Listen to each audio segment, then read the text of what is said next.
Olá pessoal, eu sou o professor Marcelo Marques, é um prazer estar aqui com vocês.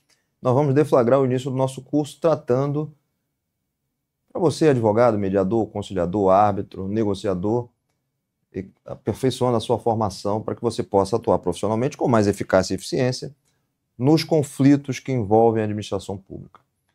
Então vamos primeiro abordar os conceitos para depois ir aprofundando em cada uma das temáticas. Conflitos que envolvem a administração pública.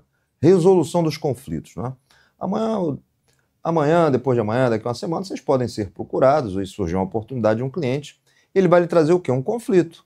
Ou seja, ele vai estar envolvido com uma ou mais pessoas, seja numa temática envolvendo a tutela da saúde, seja envolvendo desapropriação, seja envolvendo qualquer coisa envolvendo a aplicação de uma desapropriação ou de uma permuta de imóveis, e ele vai querer que você, como advogado, como mediador, como conciliador, como árbitro, resolva esse conflito.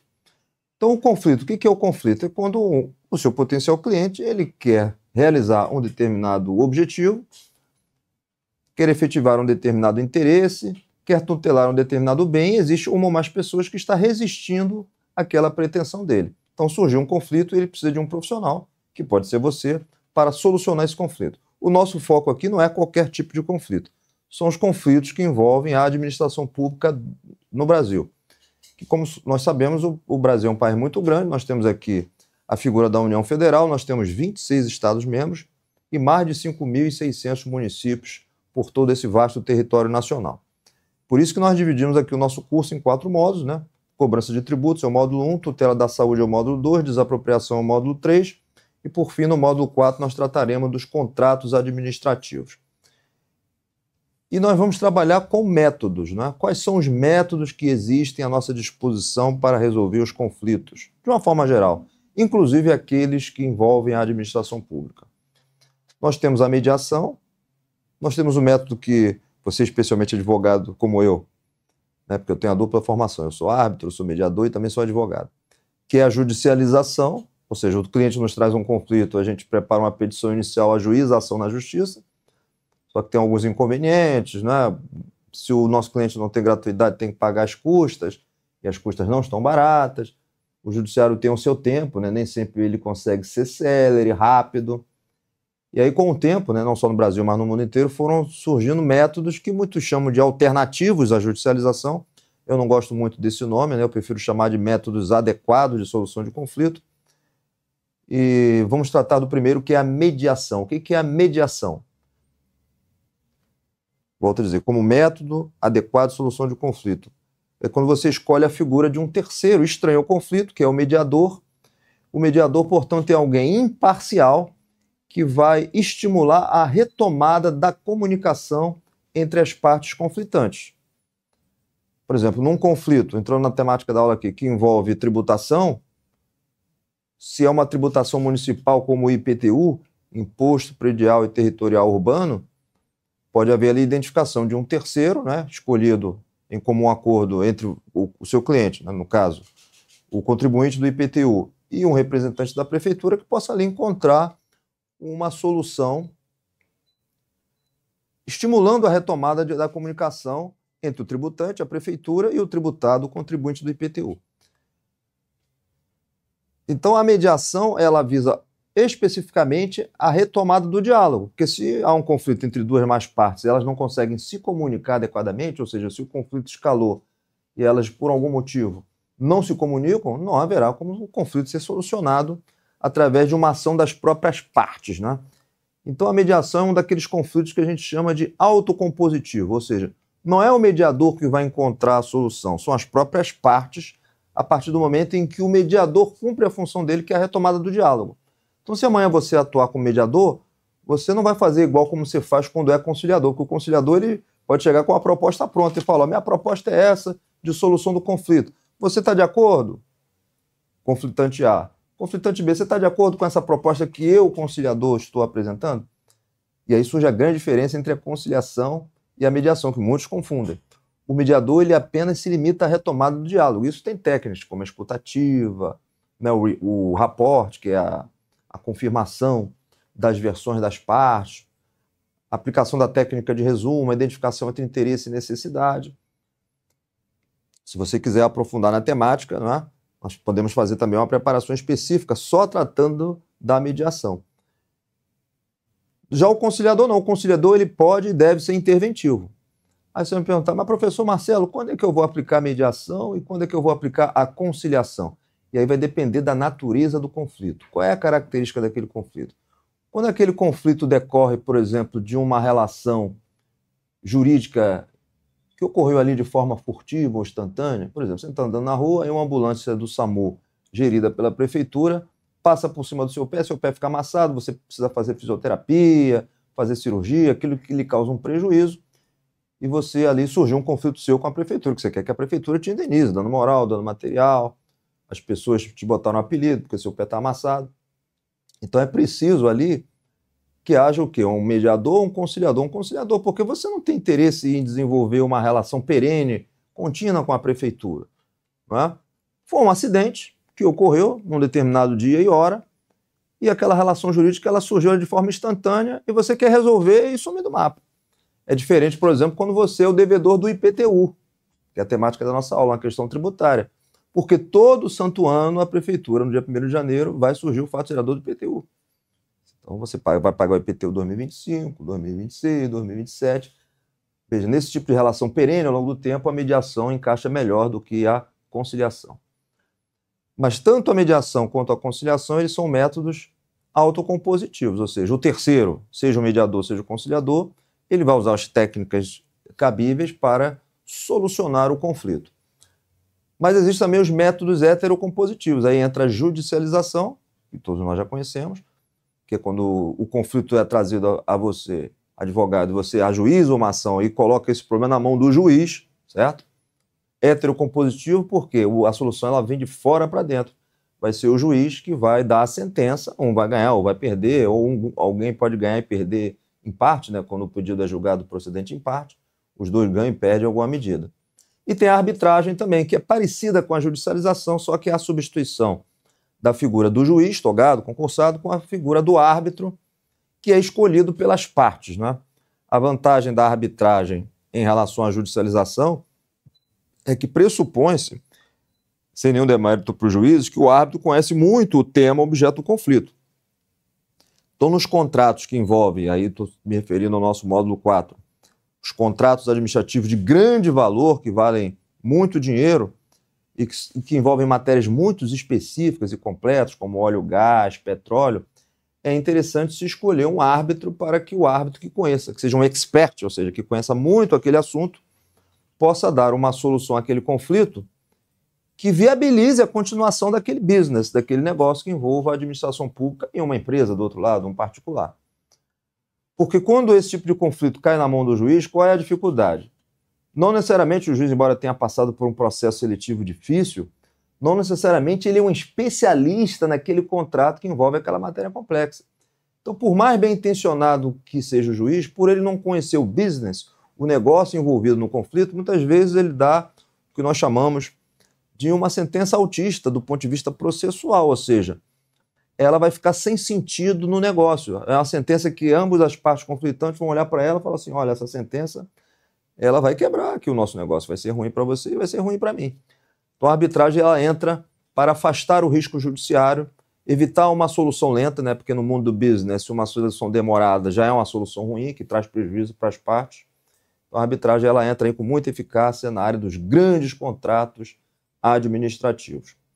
A negociação, por fim, e o dispute board, que é uma expressão em inglês chamada Comitê de Resolução de Conflitos. Vamos começar falando da negociação. A negociação ela é muito parecida com a mediação. A diferença é que não existe a figura do mediador. Voltando ao que dissemos agora, o mediador, estão lembrados? Qual é a função do mediador? Ele vai pegar João e Maria, que não estão se falando, e a tarefa do mediador é fazer com que eles voltem a se falar, entenderem-se minimamente, para que a partir dessa volta da comunicação aplicar aquele velho princípio da sabedoria popular, né? Cada um sabe onde o calo aperta, ou seja, as próprias partes conflitantes, sabendo onde o seu calo está apertando, elas possam ali dialogando encontrar a melhor solução, o ponto de equilíbrio para ter o desfecho daquele litígio, daquela lide.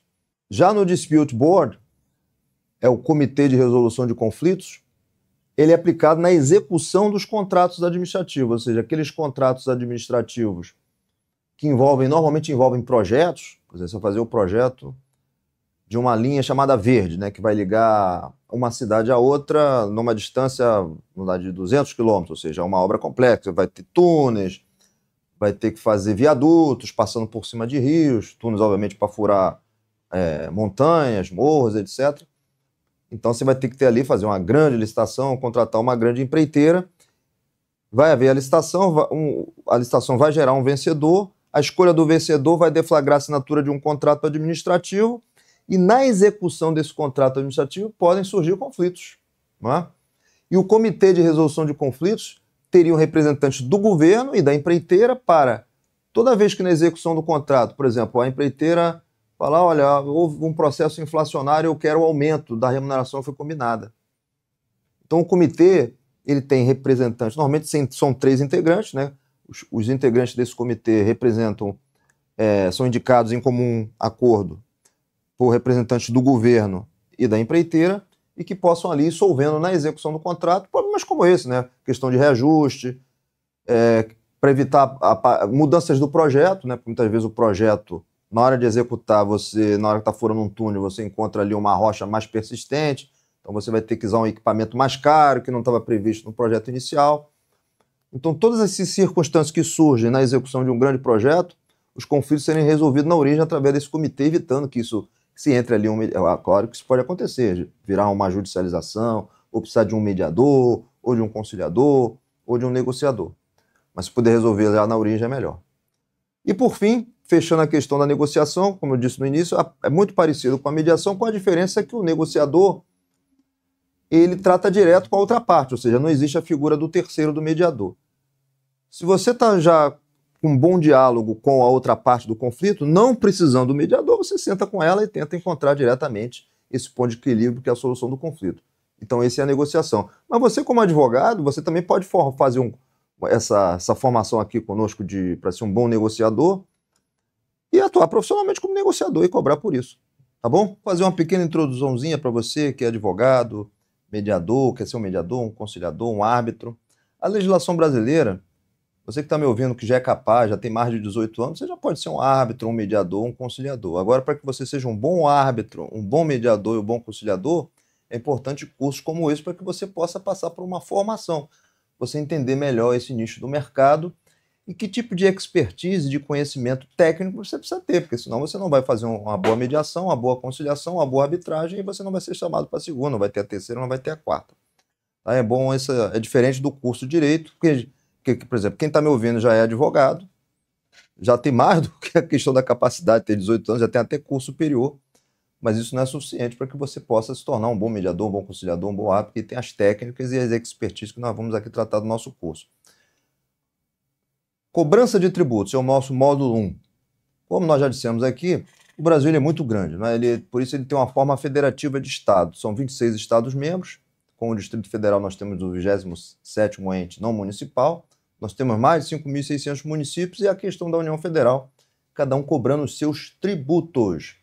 A União, por exemplo, ela cobra o imposto de renda, cobra o imposto de importação, exportação. Nós estamos aí vendo a polêmica envolvendo o IOF, né, que é o Imposto sobre Operações Financeiras. Tem as taxas federais, como a taxa de uso de ocupação do solo de áreas públicas. Tem as contribuições, né, como as contribuições previdenciárias para o INSS, que são também tributos federais. Né? Os tributos envolvem taxas, impostos e contribuições. Na esfera estadual também não é diferente, né? Os Estados-membros podem, de acordo com a autorização constitucional, cobrar o imposto sobre a circulação de mercadorias e serviços, chamado ICMS. Tem também o imposto de transmissão e doação causa-morte, o famoso ITD, e também sem prejuízo das suas taxas e contribuições. E as prefeituras cobram o IPTU, em termos de impostos, imposto sobre a propriedade territorial urbana, o ISS, Imposto sobre Serviços, e o ITBI, com o Imposto de Transmissão de Bens Imóveis, além de dezenas de taxas, como a taxa de alvará, a taxa de publicidade, taxa de uso de área pública e também as contribuições municipais. Tudo isso para quê? Para que o poder público possa ter recursos para, isso é o que a gente pelo menos espera, né? Retribuir em termos de saúde, educação, transporte, saneamento, habitação e por aí vai. Só que toda essa relação dessa máquina estatal com nós, contribuintes, né? Nós é que criamos o Estado ele não veio de Marte nem de Vênus. Nós criamos o Estado através da Constituição para que o Estado nos preste serviços públicos. Para prestar os serviços, o Estado precisa ter recursos, e por isso que nós pagamos os tributos. Só que essa relação contribuinte-fisco, receita, o nome que se dê, fazenda pública, erário público, aí nós temos várias denominações, podem surgir conflitos. Estão lembrados da nossa primeira fala? Ou seja, conflitos que envolvem contribuintes e a administração pública. Na área tributária, a possibilidade de socorrer é enorme. E tem um outro detalhe. O Estado, ele tem, quando falo Estado, é o poder público, o chamado poder de polícia, que tem uma característica que é a autoexecutoriedade. Por exemplo, se você dirige numa estrada o seu carro acima do limite de velocidade, o agente do Estado, o policial rodoviário federal, por exemplo, se for uma rodovia federal, o guarda municipal, se for uma via municipal, ele pode lavrar um auto de infração. Vai chegar na sua casa, a notificação, depois o auto de infração para você pagar. Ou seja, o poder público, nessa temática, ele não precisa ir à justiça pedir autorização ao juiz para ele aplicar uma multa. Ele já aplica direto. Isso se chama de autoexecutoriedade. Na questão tributária, que é o objeto aqui do nosso módulo 1, é diferente. Nós, sociedade, quando nós criamos o Estado, nós tivemos esse cuidado de impor um princípio, que é o princípio da legalidade. Ou seja, o Estado só pode criar um tributo que tenha previsão numa lei. Então, se o Estado quiser criar, além desses tributos que eu já mencionei, outros, se for um imposto, ele tem que alterar a Constituição para depois, na legislação infraconstitucional ordinária, ele regulamentar aquela autorização constitucional. Então, a gente pôs aí uma barreira, né, para evitar a guludice fiscal dos governantes, para que ele precise fazer uma lei para que ele possa depois cobrar o tributo. Mas mesmo quando ele faz isso, na hora que ele vai cobrar o tributo, surgem problemas, como, por exemplo, a correta identificação da base de cálculo, a correta alíquota. E qualquer erro nessa cobrança faz surgir um conflito, que você, amanhã advogado, mediador, conciliador, pode ser chamado a resolver profissionalmente esse tipo de conflito. Combinando a quantidade de contribuintes que tem no Brasil, tá? Vamos estimar em torno de 180 milhões, tirando as pessoas que ainda não têm capacidade, por questões de imaturidade, menoridade, por aí vai. Com essa estrutura complexa administrativa, né, União, Distrito Federal, 26 estados e 5.600 municípios, a possibilidade de conflitos é enorme. Nós vimos aí, o governo fez, o governo federal, né, o Congresso Nacional e a Câmara dos Deputados e o Senado fizeram um novo Código Tributário, que vai entrar em vigor em breve, modificando um pouco a sistemática tributária nacional, e que isso também vai surgir novas oportunidades de trabalho para você resolver conflitos na aplicação dessa nova normativa tributária. Vejam que isso é uma coisa tão densa, tão forte, que 30% são dados do CNJ em números. Você pode dar um Google aí, CNJ em números, você vai cair nessas informações que eu estou aqui lhe dando. Cerca de 30,1% de todas as ações que tramitam na justiça brasileira envolvem cobrança de tributos. Justamente porque o Estado ele não tem essa capacidade que tem um guarda de trânsito de sair enfiando no auto de infração e já cobrar do outro lado. Faz um código de barra, você pega aquilo ali no seu celular ou lá no banco, na maquininha, você paga. Não é assim, né? Ele precisa, se você não pagar o tributo, ele tem que ir à justiça, ou seja, isso gera uma execução fiscal. Então, cada taxa, cada contribuição e cada imposto, seja federal, estadual, municipal, que nós contribuintes não pagamos, o Estado tem que ir à justiça através de uma execução fiscal, pedir ao juiz que entre no nosso patrimônio, faça ali uma penhora online. Claro, a gente vai ter direito à defesa, vai poder botar um advogado, um conciliador, um mediador, e pode ser que a cobrança esteja errada, esteja a mais, ou que você não tenha praticado o fato gerador do tributo, você não seja o devedor, seja uma outra pessoa. Isso, mas se você perder, aí sim você vai ser executado em seu patrimônio. Qual é o problema disso tudo? Isso tudo gerou uma máquina emperrada que abre oportunidade de trabalho aqui para você. Porque 30,1% das ações do que tramitam no Poder Judiciário brasileiro é um número estupidamente grande de ações. Nós temos hoje cerca de 85 milhões de ações tramitando no Poder Judiciário brasileiro. 30% disso é só da temática tributária das execuções fiscais. Então, qual é o horizonte que se abre a partir desse cenário? É uma palavra-chave chamada consensualidade. É bom para o governo e é bom para os contribuintes que a gente consiga resolver esses conflitos tributários fora da judicialização. Estão lembrados dela? A judicialização é um dos métodos adequados, é o mais conhecido de todos nós, especialmente nós advogados, para resolver um conflito com a administração pública. Não está concordando com a cobrança de IPTU? Vamos entrar na justiça questionando aqui essa alíquota, essa base de cálculo. Está cobrando de mim, mas eu não sou proprietário do imóvel, eu sou inquilino. Só que isso tudo é demorado. E para piorar, a legislação tributária no Brasil, ela é muito dura em termos de juros de mora e atualização monetária, porque nós temos aqui inflação. Então, uma dívida que às vezes começa pequenininha, aquilo vai virando uma bola de neve e muitas vezes se torna uma dívida impagável.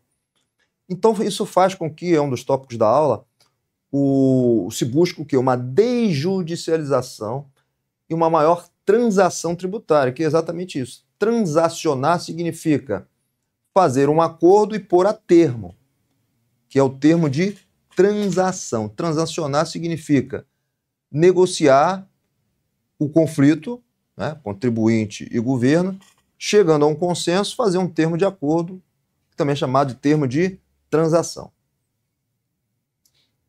Isso tudo se dá através de uma técnica de negociação. Então, lembrar, a negociação é quando as partes diretamente negociam a solução do conflito, sem necessariamente a figura de um mediador, de um conciliador, mas negociando diretamente entre elas. E você que está me ouvindo pode ser o quê? Um negociador. Porque se você é advogado e o cliente te procura, doutor, eu estou aqui com a dívida de IPTU. Ou se você não é advogado, é psicólogo, mas você tem a formação em negociação, e você entendeu aqui a temática da tributação, você pode apregar uma procuração, trabalhar profissionalmente para ir lá na prefeitura e tentar resolver diretamente através de uma negociação, sem necessidade do governo entrar com uma execução fiscal, que vai ficar emperrada lá na justiça. Muitas vezes o Estado também, ele, vamos dizer assim, ele sofre infortúnios, infelicidades, quando ele precisa ajuizar a ação, e ele precisa fazer isso dentro do prazo quinquenal de 5 anos, né, porque senão prescreve, porque é a lentidão do judiciário, ou seja, o Estado não arrecada, a pessoa não paga, mas vê aquela dívida crescer como uma bola de neve. E aí surge o tópico 3, que são os acordos de cooperação fiscal. O que é isso? São os programas que estimulam a consensualidade. Eu sou procurador do município do Rio de Janeiro há 30 anos, né? Há muito tempo. E nós, já ao longo desses anos todos, dessas décadas, nós fizemos vários acordos de cooperação fiscal com os contribuintes. E a prefeitura é um bom exemplo, porque ela está mais próxima de nós, cidadãos, né? Tem a administração regional, tem a subprefeitura em alguns municípios. E tem o tal do IPTU, que é um imposto muito capilar, né? Quem é que não paga IPTU, né? Porque você tem que morar em algum lugar. Se você não mora na rua, você ou é um inquilino, que pode ter tido a responsabilidade tributária empurrada pelo proprietário através de um contrato de locação, ou você é o próprio proprietário do imóvel. E mesmo quando você não é o proprietário, e você tem a posse, né, do imóvel, mas não tem o título, isso também é fato gerador do IPTU, porque você tem um proveito econômico do uso do imóvel. Só na cidade do Rio de Janeiro são mais de 6 milhões de inscrições imobiliárias. Então eu, como procurador, assim, é o meu vizinho, é um amigo que eu encontro na rua, é um desembargador, é um colega, advogado, é um mediador, toda hora, doutor Marcelo, pô, eu tô com um problemazinho aqui no meu IPTU. Isso é quase todo santo dia. E eu digo para eles, ó, a Prefeitura do Rio agora está com um programa chamado Carioca em Dia, que nada mais é do que está dentro desse conceito de cooperação fiscal, ou seja, a Prefeitura do Rio reconhecendo a morosidade da máquina judiciária, porque a gente despesa, às vezes, num só dia, 50 mil execuções fiscais de IPTU, né, de um determinado exercício, ou de mais de um. Essa coisa não tem como andar rápido, na necessidade que o governo precisa para arrecadar, e também gera um tormento na vida do contribuinte, que muitas vezes nós, procuradores, a gente vai lá e protesta, né, o título. O João da Silva está devendo IPTU. Não é um valor irrisório. Mas para forçar o pagamento, a gente vai lá, faz o protesto do título. Às vezes ele quer pegar um financiamento num banco, não consegue, porque o sistema financeiro se comunica, aí vai ver lá que tem um protesto, aí o banco vai ficar com medo de financiar. Mas que protesto é esse? Aí ele vai dizer, é uma dívida de IPTU. Os governos usam esse expediente para forçar o pagamento da dívida. Aí ele, para conseguir o financiamento, ele vai ter que ir lá quitar dívidazinha de IPTU. Só que isso vai gerando desgaste na relação governo-contribuinte, que programas como esse, Carioca em Dia, se você der um Google aí, Carioca em Dia, deve estar terminando aí os dias do programa. Exatamente uma facilitação do pagamento, ou seja, você que já tem uma dívida, inscrita ou não em dívida ativa. O que é dívida ativa, né? Quando você não paga um tributo, depois de um tempo, ele é inscrito em dívida ativa. Isso gera uma certidão de dívida ativa, que é um título executivo extrajudicial, que vai ser a base do ajuizamento da ação de execução fiscal. Então, para evitar chegar a esse ponto, você tem que pagar antes. Mas se chegou, o governo municipal e vários outros pelo Brasil, muito sensíveis, o governo federal, por exemplo, tem os programas de refis, né, que equivale ao que o Carioca em Dia, na Prefeitura do Rio, ele oferece descontos, por exemplo, se você paga à vista aquela dívida acumulada ao longo do tempo. Se você paga parcelado, o desconto ele diminui, mas também tem um desconto, ou seja, você gera estímulos ao pagamento de dívidas em atraso, através desses acordos de cooperação fiscal. Então é um campo grande de atuação, porque às vezes as pessoas não entendem, mas eu, por exemplo, eu não posso orientar, eu tenho as minhas limitações, porque como eu sou procurador do município, eu estou do outro lado, né? Mas aqui eu estou dizendo para você, o campo que você tem de atuação profissional, você como mediador, conciliador, árbitro, de orientar um amar de pessoas que não conseguem entender como é que funciona essa máquina. E vou te dar outra dica, se você der um Google aí, por exemplo, Procuradoria-Geral do Município do Rio de Janeiro, ou Procuradoria-Geral do Município de São Paulo, Porto Alegre, as grandes capitais, as cidades do interior, e botar assim, em seguida, autocomposição, ou então no chat GPT, no Gemini, ou seja, nos sistemas de inteligência artificial, no Cloud, é até mais rápido, eficiente, né? Porque é uma dica que eu estou te dando aqui. Eu mesmo, embora já com uma larga experiência profissional, eu fiz recentemente um aperfeiçoamento de inteligência artificial, isso facilita muito nossa vida, não fico fechado a essas novidades tecnológicas. E ele vai te colocar já no link de requerer a consensualidade na área tributária.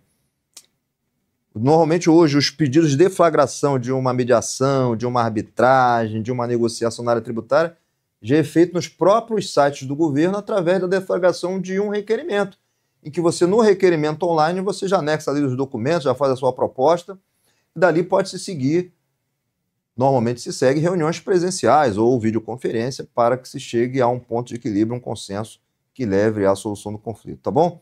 Espero que você tenha gostado desse módulo 1, cobrança de tributos, e até a próxima, se Deus quiser.